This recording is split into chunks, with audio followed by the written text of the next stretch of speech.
Bonjour à tous et bienvenue, moi c'est Lauriane, ici je vous parle tricot, je vous parle laine, et aujourd'hui je vous retrouve pour parler d'un ouvrage en particulier, et il s'agit du modèle Cousteau de Le Style Knitting.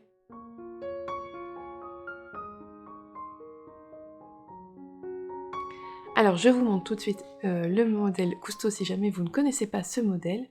Il s'agit d'un pull marinière, le voici. Donc c'est un modèle qui est sorti récemment en mars 2024, donc de Florence, Le Style Knitting. Elle a designé le patron et elle l'a tricoté avec les laines qu'elle teint elle-même. Alors le pull Cousteau est un pull qui se tricote du haut vers le bas, tout en rond, qui se caractérise avec ses rayures, ces petites lignes là verticales, ainsi que ses rayures horizontales avec une couleur contrastante.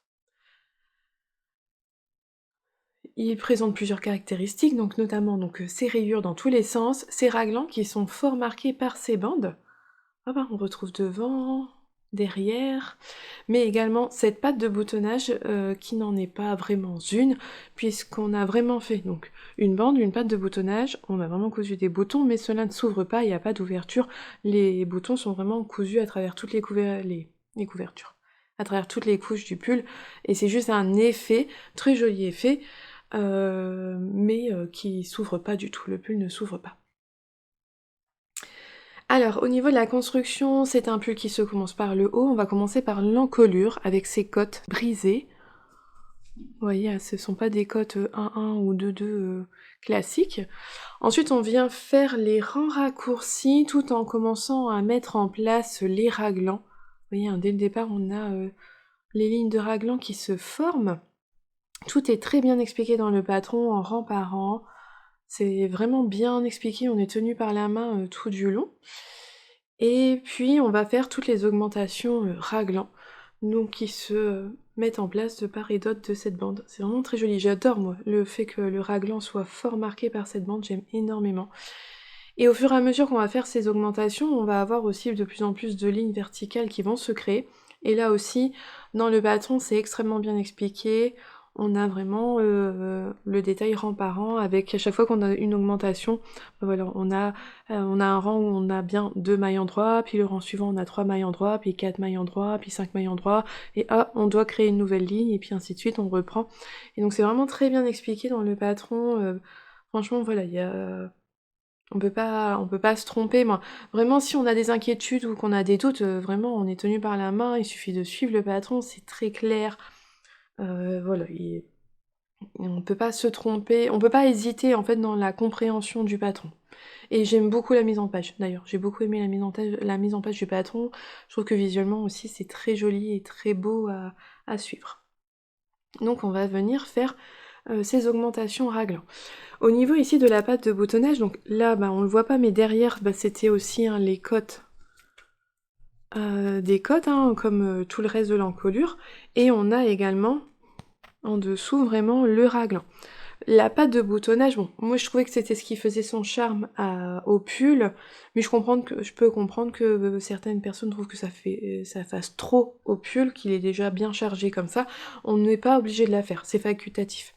La patte de boutonnage, donc on va vraiment faire la bande raglan comme de ce côté-ci, en dessous, il n'y a pas de souci jusqu'à une certaine hauteur, et arrivé là, il y a les explications pour tricoter la patte de boutonnage en plus, qui se tricote en jersey. Vous voyez, on a du jersey des deux côtés. On vient faire la patte, on vient relever des mailles, on vient tricoter cette patte de boutonnage. C'est vraiment bien expliqué, il y a une vidéo qui est quand même assez longue, qui fait une vingtaine de minutes, où Florence nous montre bien chaque étape, comment ça se tricote et tout. J'ai trouvé ça super bien parce que moi je sais que sur le coup, j'étais pas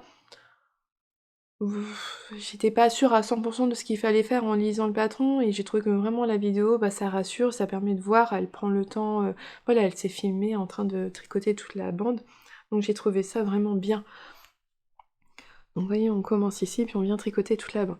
Alors pour ma part, la seule chose qui n'était pas présente dans le patron, c'est que moi je l'ai cousu, ma patte de boutonnage arrivée en haut. Je l'ai cousu avec l'encolure pour être sûre que ça s'ouvre pas.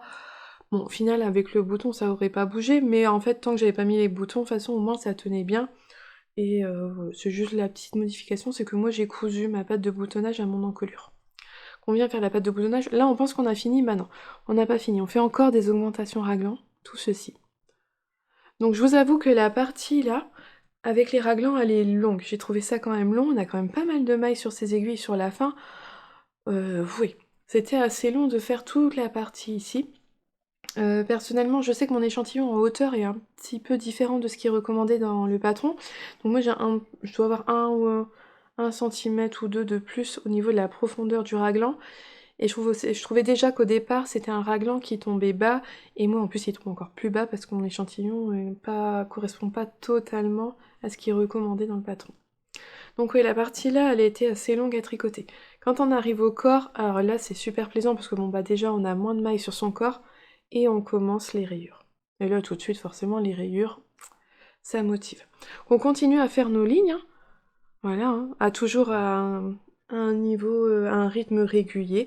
Alors ça, mes lignes, plein de fois, il suffit qu'on décale d'une maille et puis on a décalé plusieurs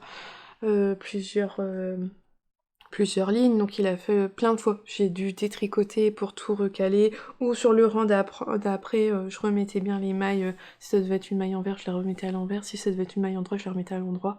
Bon voilà, j'ai fait souvent des petites erreurs parce que en fait je comptais, en fait c'est toujours le même rythme, hein. Je vais dire, je sais plus, c'est 6-1, 6-1, 6-1. C'est peut-être pas ça, hein, je sais plus.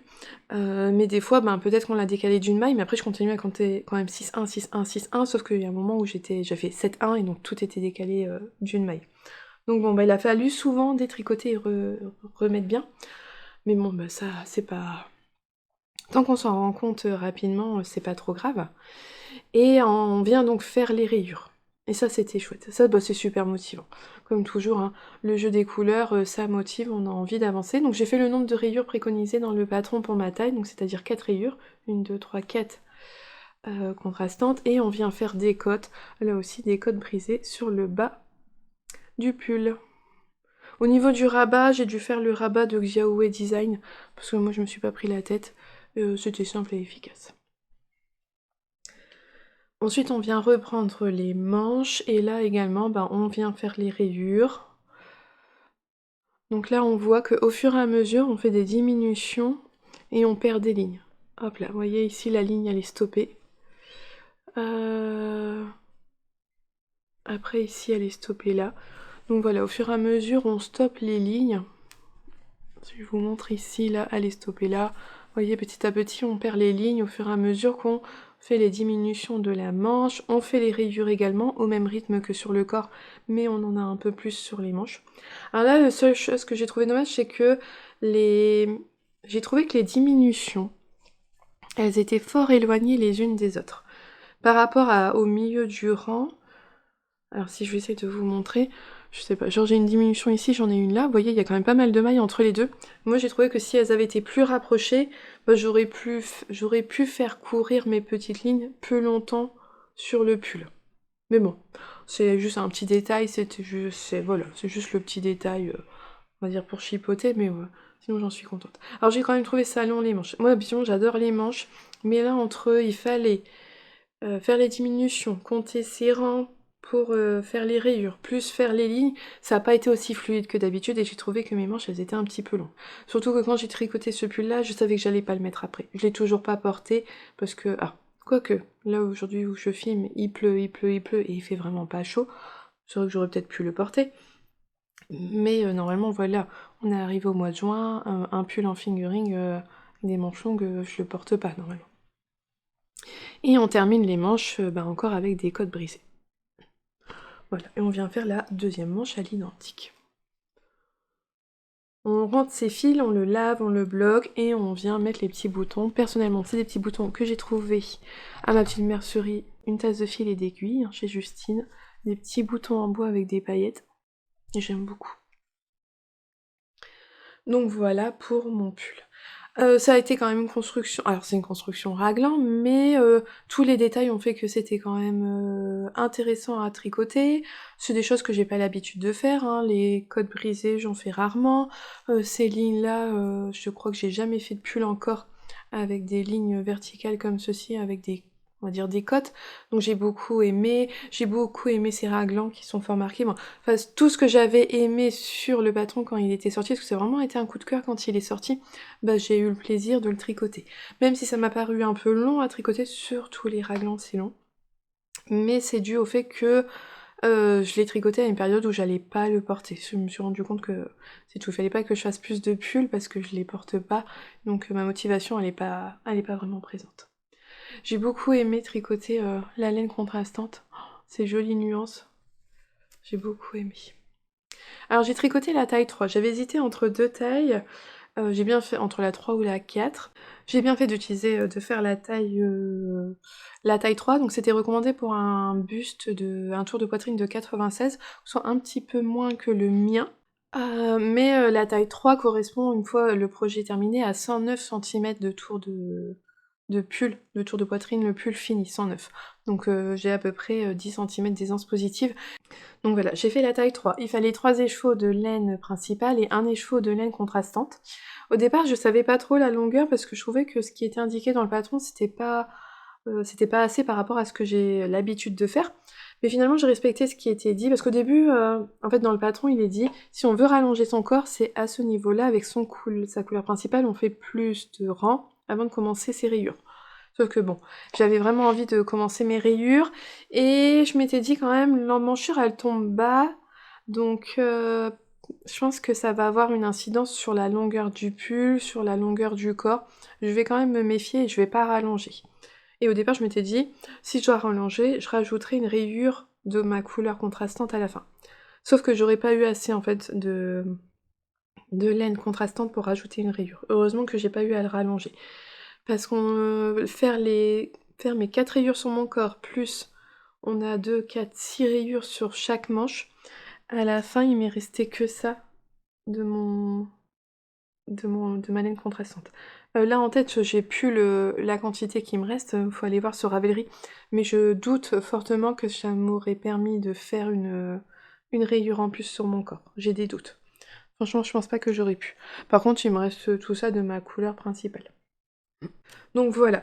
Alors c'est un patron qui est très bien expliqué, alors tout est expliqué en français, sauf les abréviations. Par exemple, on va se dire là pour les rayures, bah, c'est K5 pour 5 mailles en droit, P1 pour une maille en vert. Elle utilise les abréviations anglaises. Je pense que c'est un bon moyen pour se lancer dans les patrons en anglais. Ça va vous permettre, il est marqué, bah, par exemple, il faut monter 80 mailles. C'est marqué monter 80 mailles. Tous les petits conseils, tout ça, parce qu'il y a pas mal de petits conseils aussi pour... elle nous dit comment... Elle nous donne des conseils pour placer les boutons.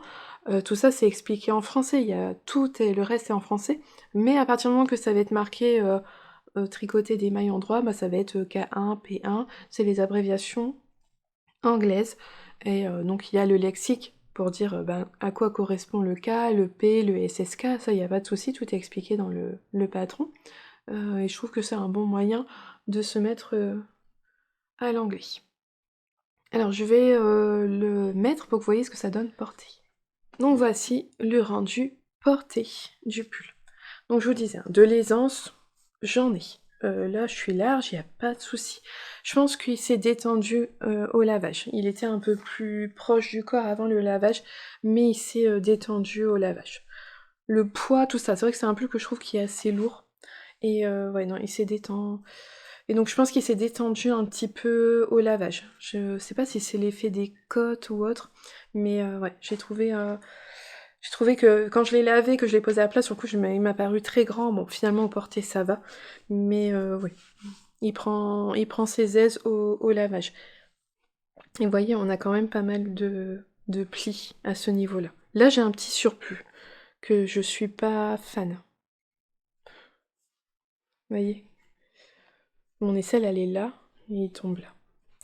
Mais j'en suis vraiment contente. De toute façon, j'adore ça. Là, les petits boutons, la ligne de raglan. Donc la boîte de boutonnage, elle tombe bien. Ça tombe pas trop bas, ça se met bien, c'est pas gênant, parce que j'avais un peu peur que ça soit gênant, le dernier bouton. Vous voyez, hein, on a un surplus là, au niveau des manches. Il aurait mérité d'avoir moins de mailles, je pense, aux manches. Et pourtant, j'ai quand même un bon bras, hein. Je suis pas fine des bras. Enfin. Je pensais, oui, donc je vous disais, j'avais un peu peur que le bouton, mais non, franchement, ça se place bien, ça tombe bien. Donc j'aime beaucoup. Voilà, les rayures commencent juste, en tout cas pour ma part, sous la poitrine. Je sais plus ce que j'ai fait au niveau des changements de couleur, si j'avais fait quelque chose ou non. Je sais pas, on voit rien de spécifique. J'aurais pu vous dire. Si j'ai fait quelque chose pour qu'on ne voie pas trop le changement de couleur, j'aurais pu vous dire. Au niveau de la longueur, ben on est pas mal, hein, parce que mon nombril il est là. Vous voyez, il arrive là. Franchement, il a une bonne longueur. Bon, si j'arrêtais de tirer dessus aussi, ça serait pas mal. Donc moi, franchement, je vous conseillerais, si vous hésitez entre deux tailles, prendre la taille inférieure. Parce que je trouve quand même vous voyez, il est large, il y a de l'aisance, il n'y a pas de souci. Heureusement que j'ai pas fait une taille au-dessus. Une taille au-dessus, il aurait été beaucoup trop grand. Et je pense que si je suivais les recommandations du patron, j'aurais dû prendre la taille au-dessus. Ouais, non. La taille au-dessus, c'était 106 cm pour un fini à 119, soit j'aurais eu quand même 20 cm. Il est préconisé avec 10 à 14 cm d'aisance positive. Enfin voilà, j'en suis vraiment contente. Je l'aime beaucoup, je trouve que il est très élégant, très chic avec toutes ses lignes, ses raglans, j'aime beaucoup.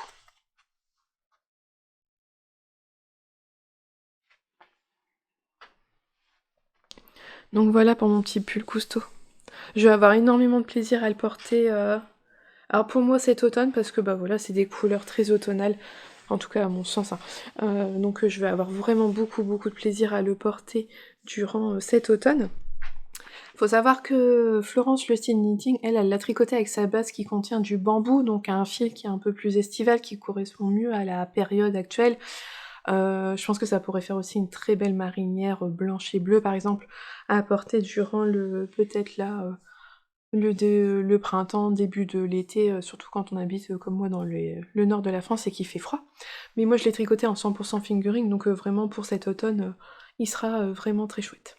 Donc je vous l'ai dit, hein, la pâte de boutonnage, parce qu'on me l'a déjà demandé plusieurs fois, elle n'est pas obligatoire. Si vous ne la faites pas, en fait, vous aurez tout simplement la même ligne que de ce côté-ci, mais à ce niveau-là.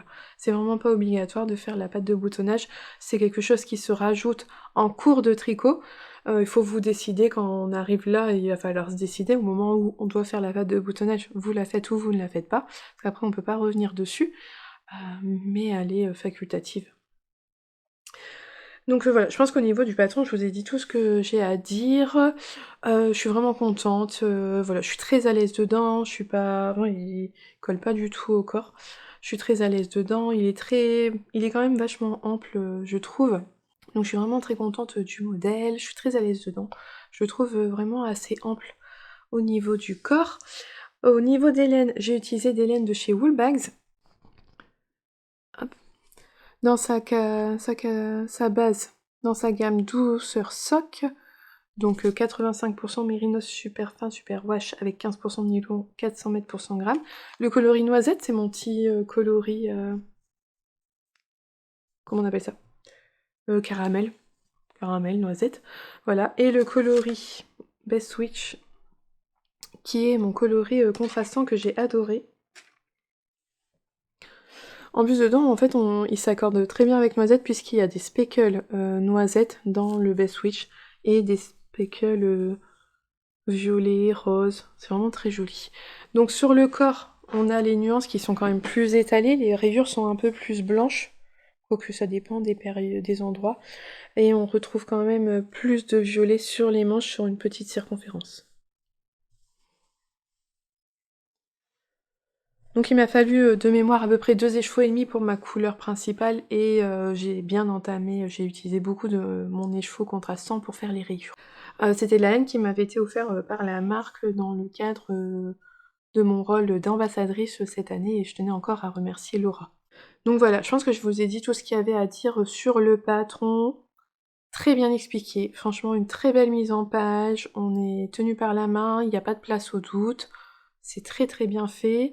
Faites attention à votre échantillon pour qu'il corresponde bien à ce qui est préconisé dans le patron, sinon vous allez avoir vraiment un pull qui va être beaucoup trop grand. Là je pense que pour le coup là l'échantillon il faut bien le respecter sur ce modèle là.